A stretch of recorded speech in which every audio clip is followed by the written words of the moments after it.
नमस्कार दर्शक बंधु मु ज्योतिर्विद दीपक चटर्जी आपण मानकु मोर भाग्यचक्र चैनल को स्वागत करुच्ची।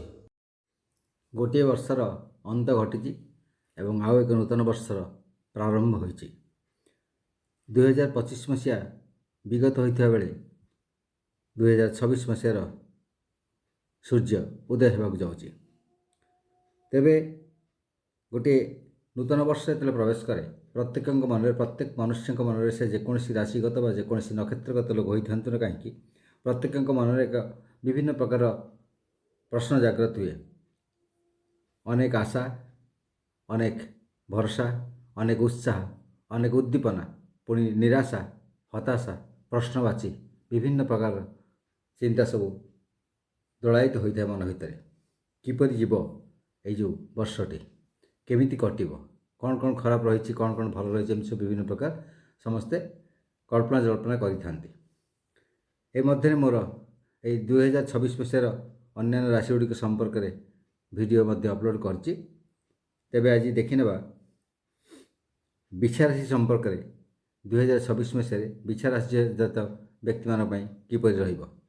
तेबे गोटे वर्ष जेकोसी राशिगत जेकोसी नक्षत्रगत व्यक्ति हूँ ना कहीं संपूर्ण शुभ व संपूर्ण अशुभ हो न था। केवल शुभ और अशुभ किसी मिश्रित होता है, कार टिके बेसी अशुभ कार टिके बेसी शुभ एमती होता है, किंतु शुभाशुभ मिश्रित होता है। तेबे से कौन कौन शुभाशुभ फलाफल रही से सब विषय में आलोचना करने संगे संगे वीडियोर शेष भाग में अंतिम भाग में ये शुभ फल गुड़िक वर्षर क्यों समय प्राप्त हो और जो जो अशुभ फल विशेष विशेष रही से गुड़िक वर्षर क्यों समय प्राप्त हो सेगुड़ी संबंध में सूचित करी। तेबे से भिडियोटी को स्किप न करी शेष पर्यंत देखंतु।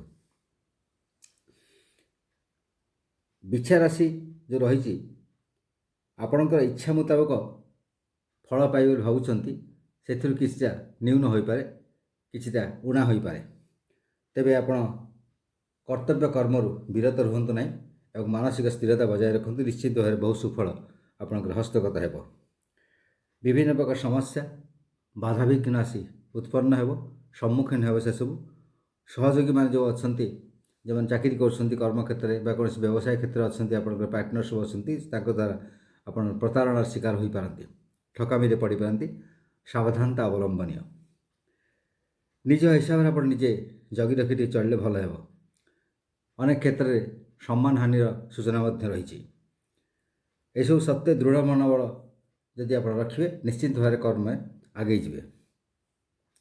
समस्त कार्यगुड़ी निजर इच्छा शक्ति बल हासिल करने चेष्टा करेंगे।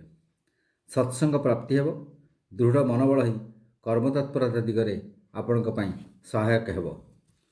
मन में थी आशा निश्चय साफल्यता एवं सुख समृद्धि की आपण पूरण कर।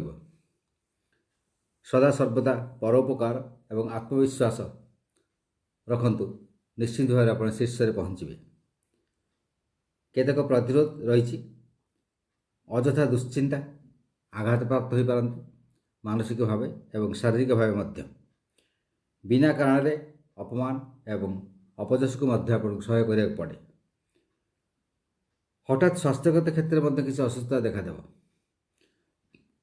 स्थायी रोग जहाँ कि आपंकर अच्छी टी वृद्धि प्राप्त हो पारे।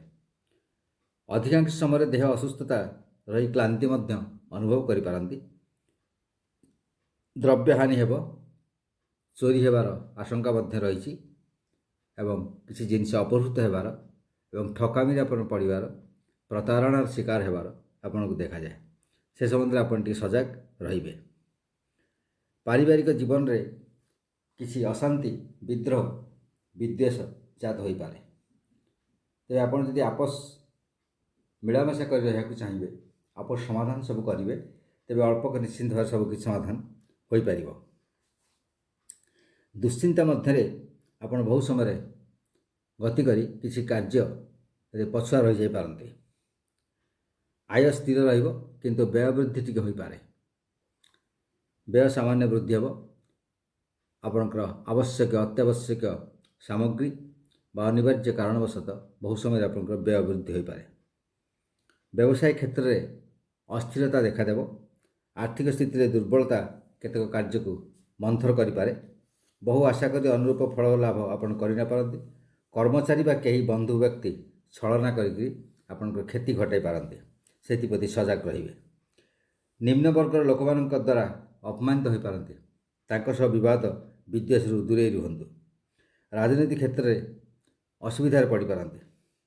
କୃଷକମାନେ ଅଭାବ ଅନାଟନ ମଧ୍ୟରେ ସମୟ ବ୍ୟତୀତ କରିବା ଦେଖାଯାଏ। ଗୃହିଣୀମାନେ ଯେଉଁ ଅଛନ୍ତି, ଗୃହିଣୀମାନଙ୍କର ପ୍ରାୟତଃ ଅଶୁଭ ଫଳ ସେମାନେ ଭୋଗ କରିପାରନ୍ତି। ଅଶାନ୍ତି, ବିବାଦ ଏସବୁ ଗୃହରେ ଲାଗି ରହିବ। ଶାରୀରିକ ପୀଡ଼ା ମଧ୍ୟ ଦେଖାଦେବ ଏବଂ ଆଘାତପ୍ରାପ୍ତିର ସୂଚନା ମଧ୍ୟ ରହିଛି। କର୍ମଜୀବୀ ମହିଳା ଯେଉଁମାନେ ଅଛନ୍ତି, ସେମାନେ ଦୃଢ଼ ମନୋବଳ ରଖି ଆଗେଇ ଗଲେ କର୍ମକ୍ଷେତ୍ରରେ ନିଶ୍ଚିନ୍ତ ଭାବରେ ଯଶସ୍ୱୀ ହେବେ। ଶିକ୍ଷାର୍ଥୀମାନେ ବିଭିନ୍ନ ପ୍ରକାର ଦୁଶ୍ଚିନ୍ତା ଭର୍ତ୍ତି କରିବେ ମୁଣ୍ଡରେ। ପାଠପଢ଼ାରୁ ବିରତ ରହିବେ। ଅନେକ ସମୟରେ ଅସୂୟା ଭାବ ଜାଗ୍ରତ ହେବ ବିଦ୍ୟାର ଅଗ୍ରଗତି କ୍ଷେତ୍ରରେ। ସେଥିପ୍ରତି ଧ୍ୟାନ ଦିଅନ୍ତୁ। ନିଶ୍ଚିତ ଭାବରେ ଆପଣ ସଫଳ କାମ ହେବେ। ତେବେ ଏଇଟା ଗଲା ସାଧାରଣ ଫଳ। ଯେଉଁ ଅଶୁଭ ଫଳ ଗୁଡ଼ିକ କହିଲା, ଅଶୁଭ ସବୁ ବିଭିନ୍ନ ପ୍ରକାର ରହିଛି, ସେଗୁଡ଼ିକ କେଉଁ ସମୟରେ ଏବଂ ଶୁଭ ଫଳ ଗୁଡ଼ିକ କେଉଁ ସମୟରେ ମିଳିବ ବର୍ତ୍ତମାନ ଆମେ ସୂଚିତ କରିବା। ଯେଉଁ ଶୁଭ ଫଳ ସବୁ କୁହାଗଲା ସେଗୁଡ଼ିକ ବର୍ଷର କେଉଁ କେଉଁ ସମୟରେ ପ୍ରାପ୍ତ ହେବ ଦେଖନ୍ତୁ। ଜାନୁଆରୀ 14ରୁ ଫେବୃଆରୀ 12 ଏବଂ ଏପ୍ରିଲ 14ରୁ ମେ 14 ଏବଂ ଅଗଷ୍ଟ 17ରୁ ଅକ୍ଟୋବର 16 ମଧ୍ୟରେ ପ୍ରାୟତଃ ଶୁଭ ଫଳ ସବୁ ପ୍ରାପ୍ତି ହେବ।